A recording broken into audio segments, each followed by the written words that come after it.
સવારે એક માણસ આવ્યો હતો બરાબર એ ગાડી ને એ વચ્ચોવચ માણસ શું કે ખબર કે દબાવ કે વોટ 3 નંબર પર દબાવ મેં એમ કીધું મેં કહ્યું તમે હક ના કરી શકો વોટિંગ વાળો હક કરી શકે કોને હાલવો કોને ના હાલવો બરાબર તમે વચ્ચોવચ ના કહી શકો ભાઈ 3 નંબર વોટમાં તમે વોટ નાખો કોણ કીધું એ તો હું ઓળખતો નહીં મને એક કાકાએ મને ધમકી બી આલી કે ભાઈ માપમાં રહે તો મજા બરાબર।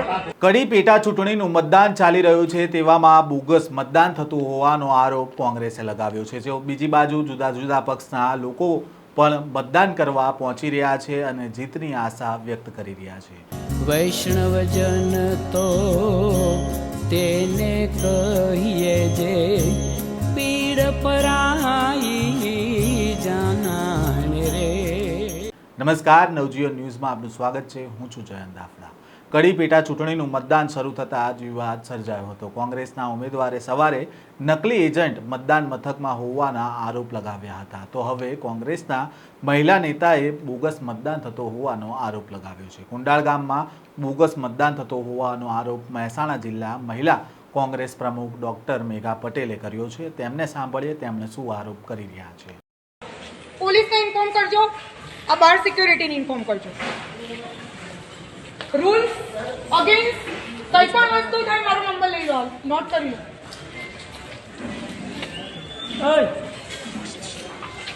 અમે આનો નંબર લઈ લો।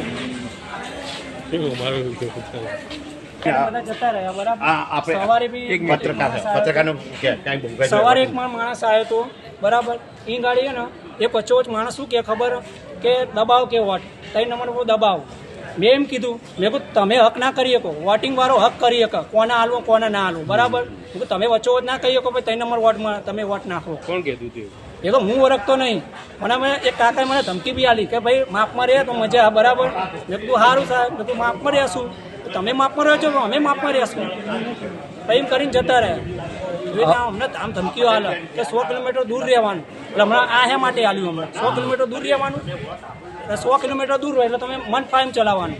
તમને એવું લાગે છે ખરું કે અંદર ખોટું મને તો ડાઉટ ફૂલ લાગે કે થવાનું છે। કુંડાળનો ઇતિહાસ રહ્યો છે। કુંડાળ એ ઉત્તર પ્રદેશ જેવું બની ગયું છે અને બની ગયું છે। આવી લુખ્ખાગીરી અહીંયા હરમેશ થતી આવી છે અને હું એટલી વિનંતી કરું છું કે આ લોકશાહીનું પર્વ છે અને મતદાન કરવું એ સૌનો સ્વૈચ્છિક અધિકાર છે। આને નહીં કોઈ રોકી શકે। અમારી સર્વ ટીમ અહીંયા તૈનાત છે અને અહીંયા કશું ખોટું નહીં થાય અને નહીં થવા દઈએ।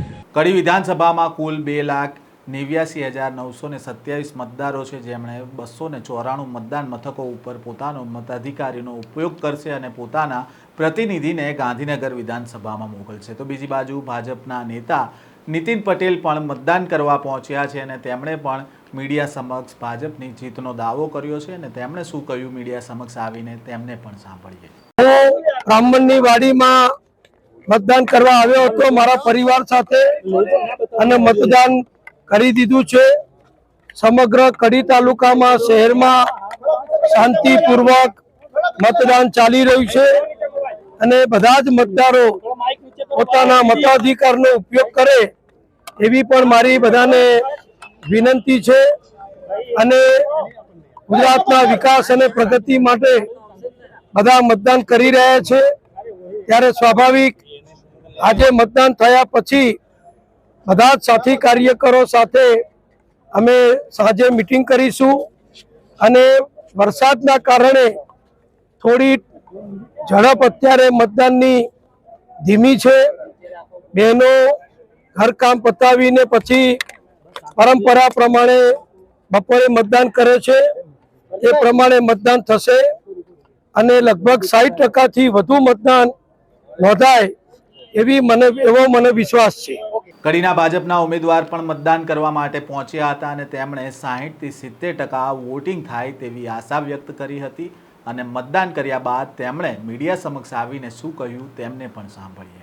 आज माहौल बहुत अच्छा है, लोगों का मतदारों का भी बहुत उत्साह है और मेरे हिसाब से तो मतदान 60 से 70% तक का होगा और बीजेपी का हम कैंडिडेट है तो बीजेपी जीतेगी। लीड तो ऐसी है कि जो पहले विधानसभा के जो सदस्य जीत के आए थे उससे भी ज़्यादा लीड होगी। આજે વિસાવદર અને કડી બે બેઠકો ઉપર સવારે 7 વાગ્યાથી મતદાન શરૂ થયું છે અને વિસાવદરમાં સવારે 7 થી 1 વાગ્યા સુધીમાં 39.27% મતદાન થયું છે, જ્યારે કડીમાં 1 વાગ્યા સુધીમાં 34.79% મતદાન થયું છે. વરસાદી વાતાવરણ હોવાથી મતદારોએ મતદાન મથક સુધી પહોંચવામાં નીરસતા દેખાડી છે. હવે જોવાનું રહ્યું કે મતદાન પૂર્ણ થાય ત્યાં સુધી કેટલું મતદાન થાય છે. આ પ્રકારના સમાચાર સાથે ફરી મળીશું. ત્યાં સુધી નવજીવન ન્યૂઝ સાથે જોડાયેલા રહેજો. વૈષ્ણવજન તો તેને કહીએ જે પીડ પરાઈ